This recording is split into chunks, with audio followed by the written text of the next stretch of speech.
All right, happening now, Iraqis fleeing 3 towns on the banks of the Euphrates River. There are new concerns that the river's water level is so low that ISIS fighters can just walk across and launch attacks. That's after ISIS militants, they shut off the gates of the Ramadi Dam. This new strategy presenting a major security and humanitarian threat.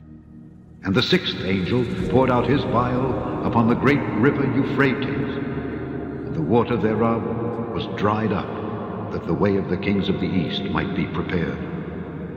And I saw 3 unclean spirits like frogs come out of the mouth of the dragon, and out of the mouth of the beast, and out of the mouth of the false prophet. For they are the spirits of devils, working miracles, which go forth unto the kings of the earth and of the whole world, to gather them to the battle of that great day of God Almighty. Behold, I come as a thief.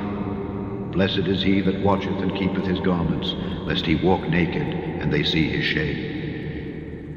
And he gathered them together into a place called in the Hebrew tongue, Armageddon.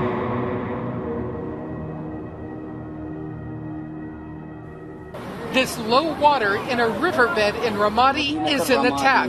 ISIS has closed off a dam north of the city, water the ultimate weapon in this blistering desert. There is this belief of if you control the water, you can control your enemy, which in that part of the world is basically true. Controlling the dam, cutting the water flow, cuts supply to pro-government towns downstream, making it easier for ISIS to attack and crops to die, local officials say. The dry riverbed also providing a potential route to attack those pro-government towns. Civilians have been on the run since ISIS seized Ramadi last month. Water, not the only battlefield tactic. Massive IEDs inside heavy armored vehicles helped win Ramadi, the U.S. expecting more of them, rushing new anti-armor weapons to Iraqi forces. For its part, the State Department defending Tony Blinken, the number 2 official, for publicly suggesting 10,000 ISIS fighters had been killed by airstrikes, saying it's a sign ISIS is under pressure.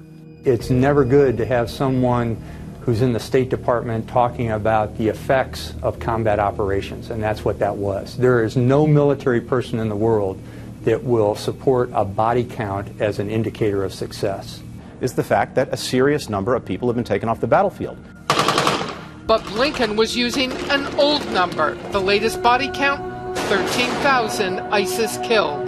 This will be a long-term campaign. Aspects of it will likely take a generation or more. But a long-term strategy may fall short of understanding Iraq's here and now. ISIS terrorists are doing the unthinkable. They're closing the gates of the Ramadi Dam. That means a vital water source is cut off for cities controlled by government forces. GRN reporter Campbell McDermott is live in Iraq. He joins us. Campbell, tell me about what they're doing to this dam. Hi, Greta. Well, as you said, they've closed the gates to this dam, which is located in Ramadi on the Euphrates River. And Iraqi officials are sounding the alarm about the security and humanitarian implications of this. The strategy appears to have a dual purpose. Downstream, the water level on the Euphrates has dropped, and this is allowing ISIS fighters to move more freely. The Iraqi strategy so far against ISIS and Anbar is to seal off access to Ramadi. Iraqi forces are stationed on bridges across the Euphrates, but now ISIS is going to be able to travel across the river at any point, meaning more Iraqi troops will need to be committed to halting them. The second major effect of this is humanitarian. The drinking water supplies are threatened to some of the last areas held by pro-government forces in Anbar. Greta? I was going to ask you about the humanitarian aspect. Any idea the number of people who are going to have their water supply cut off? Yeah, well, the UN was already supplying emergency water to Habanea Township, tens of thousands, I believe. The fear is the situation now could get a whole lot worse with the Euphrates water supply in jeopardy. Iraqi officials are releasing some water from the Habanea lake downstream so that southern provinces will have some flow still coming through. But they said this is a temporary solution only. It'll only last for a few days. So they are saying they need to either retake the dam, which is going to be difficult because it's in Ramadi, or maybe destroy it with airstrikes. So what is the plan? I mean, just to wait it out. I mean, if they can't go in and they can't throw ISIS out and reopen the dam, so what's inevitable? Just that these people are going to be without water, and it's a strategic advantage for ISIS. Is that the end of this? Yeah, I mean, this is something that ISIS has done before. Last summer, when they were blitzkrieging across Iraq, they took control of the Mosul Dam briefly, and they also tried to take the Haditha Dam. These are bigger dams on the Euphrates, and the fear was the same then, that they would either stop the water supply or, in the case of those ones, inundate southern Iraq.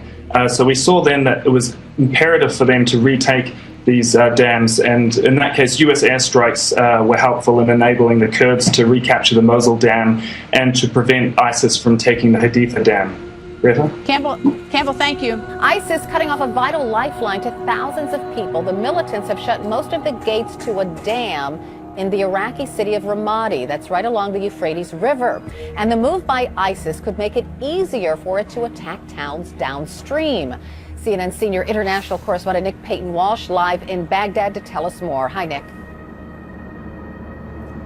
Carol, there are two real sides to this, as you mentioned. It seems that ISIS now pretty definitively closed more or less all of the 26 gates of the dam they've controlled outside of Ramadi. They let 2 or 3 open occasionally, we understand, to let water flow down from that river, the Euphrates River, from Ramadi all the way down to Fallujah, which they already control. They want to make sure some water flows down to their people there, but they're stemming the vast majority of that water. And we've just actually been seeing social media pictures uploaded that show how downstream some of the riverbed is exposed, and upstream there are pictures of how it's overflowing, people holding fish they've caught. Clearly a bid by ISIS to say to those people caught up in the fighting there, look, we have the one thing you need for agriculture, for basic daily life in this punishing climate out here in the desert here, water. Now, another element, of course, is exposing itself too. We're hearing reports that potentially near some of the areas that are contested, the riverbed may actually be 1 meter, that's 3 feet closer now than it was before. The river has dropped, we understand. Now that will make it potentially a lot easier for ISIS to attack pro-government positions along that riverbed, being defended often by Shia fighting groups there.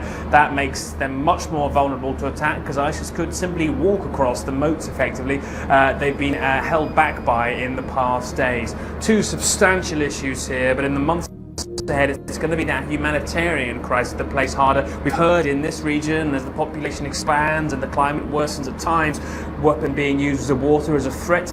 Now we're finally seeing it. This emerging, though, on a day in which the United Nations calls for nearly $1 billion immediately to assist the 8 to 10 million people urgently in need of assistance right now, just in Iraq. That's how bad the crisis is. This water crisis unfolding around Ramadi, a part of that picture. Carol? All right, Nick Payton-Walsh reporting live from Baghdad this morning. Thank you.